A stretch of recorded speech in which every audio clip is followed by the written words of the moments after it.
Always welcome साथियों, digital class हमेशा आपके साथ।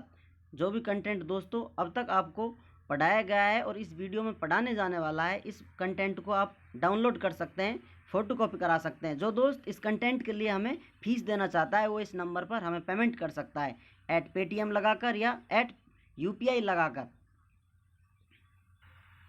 जो दोस्त पेमेंट करने में समर्थ नहीं है वो हमें लाइक, शेयर और सब्सक्राइब कर भी सपोर्ट कर सकते हैं। इससे पिछली वीडियो में दोस्तों हमने जाना bending equation by digital class consider a beam part subjected to simple bending. इस प्रकार दोस्तों हमने एक बीम बना दी, इसका नाम दे दिया है, हमने इसके पार्टों के नाम निर्देशित कर दिए हैं। और ये क्रॉस सेक्शन है राइट हैंड साइड में दोस्तों, इसका नॉर्मल एक्सिस है जो एक्स एक्सिस पर जा रहा है बीच में।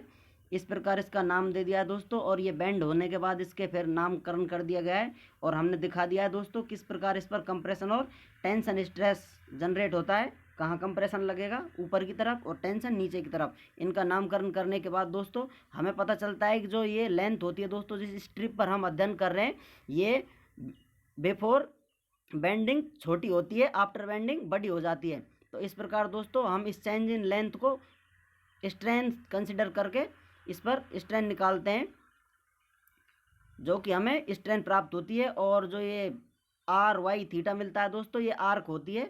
आर्क जो होती है दोस्तों, आर्क की लेंथ जो कि रेडियस और थीटा के गुणनफल के बराबर होती है। ये हमने इससे पहली वीडियो में भी आपको बताया था। आप चाहें तो इससे सेकंड लास्ट नंबर की वीडियो देख सकते हैं, उसमें आपसे डिटेल से बातचीत करके बताया गया है कि सर्किल पर किस प्रकार आप आर्क लेंथ निकाल सकते हैं। पिछली वीडियो में आपको रिलेशन बताया गया है डिग्री एंड रेडियन में, आप उस वीडियो को देखें। यदि आपको समझ नहीं आता है समझ में तो बहुत अच्छी बात है। यहाँ से आगे हम इक्वेशन करेंगे। हमें फाइनली इक्वेशन मिली है स्ट्रेस बटे वाई इक्वल टू E/R। तो इससे अगली इक्वेशन के लिए दोस्तों हम actual stress will develop on cross section of beam, resistive force developed by strip force is equal to stress into area. जैसा कि हम जानते हैं दोस्तों, जो कि स्ट्रेस होता है वो फोर्स अपॉन एरिया होता है दोस्तों।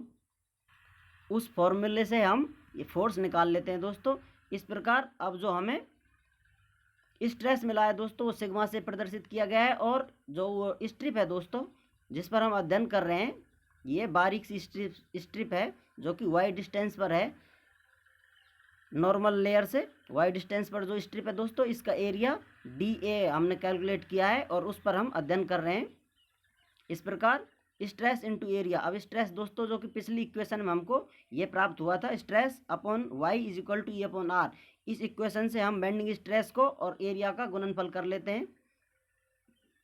यहाँ आप देखेंगे दोस्तों स्ट्रेस की वैल्यू पुट कर दिए E/R इंटू वाई, और DA है ही दोस्तों ये स्मॉल स्ट्रिप का एरिया। फ्रॉम इक्वेशन 1 से ये वैल्यू आई है।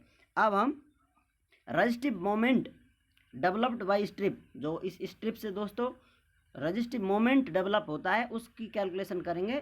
Resistive force into perpendicular distance दोस्तों, जो भी रजिस्टिव फोर्स लगेगा वो और उसकी परपेंडिकुलर डिस्टेंस से गुना करने पर हमें मोमेंट प्राप्त होगा, जिसे हम रजिस्टिव मोमेंट कहते हैं।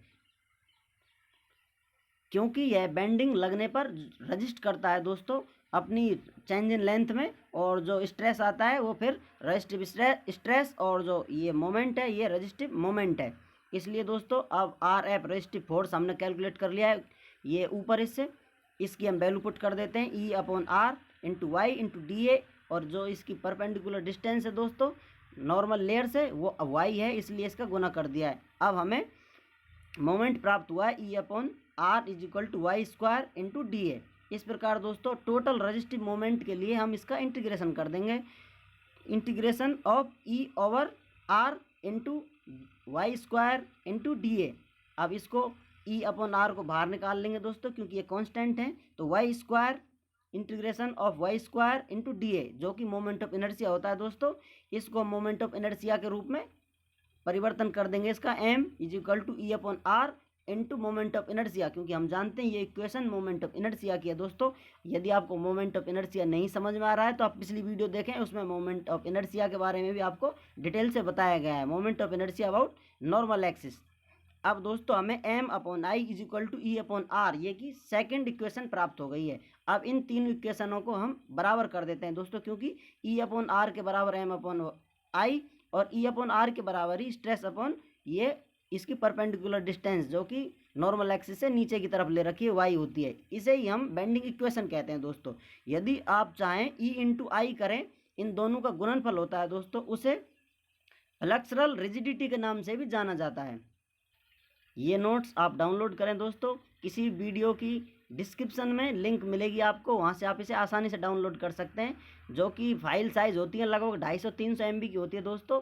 10-15 मिनट में वो डाउनलोड हो जाती है। नॉर्मल टाइम से थोड़ा टाइम ज़्यादा लेता है, थोड़ा सब्र रखें। डाउनलोड होने के बाद आप चेक करें तो आपको लगभग 25-30 पेज मिलेंगे एक फ़ाइल में, और उसकी साइज़ 300 MB के करीब रहती है लगभग। इसलिए फ़ाइल डाउनलोड करें और चाहें तो उसे फ़ोटो कॉपी करा कर रखें अपने पास, जिससे आपकी स्टडी भी चलती रहे।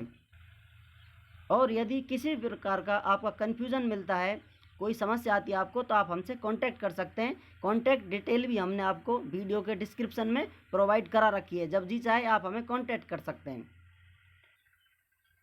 हमारी तरफ से हम पूरी कोशिश करेंगे कि आपका हर डाउट क्लियर किया जाए। चैनल पर प्यार बनाए रखने के लिए आपका बहुत बहुत धन्यवाद।